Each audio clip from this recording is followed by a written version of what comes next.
Kendala ya tadi yang udah kita sampaikan bahwa, kadang-kadang si keluarga, kadang-kadang masyarakat menganggap ini adalah aib, sehingga ketika kami coba lakukan pendampingan itu agak sulit gitu. Dan ada juga kendala dari keluarga sendiri atau kadang-kadang yang kita sedihkan kan ketika pelakunya adalah keluarga ya, yang seharusnya mereka adalah orang terdepan dalam melindungi si perempuan dan anak, tapi ternyata mereka juga pelakunya gitu, yang keluarga terdekat.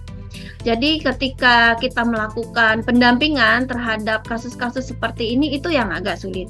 Tetapi ketika kita berkoordinasi, kayak tadi kita cerita hari ini, topik kita sinergisitas, ketika kita berkoordinasi, saya rasa itu tidak ada masalah. Kami akan terhubung dengan Pak Keciknya, dengan Babinsanya mungkin, sehingga pendampingan-pendampingan yang kami lakukan itu berjalan lancar di lapangan.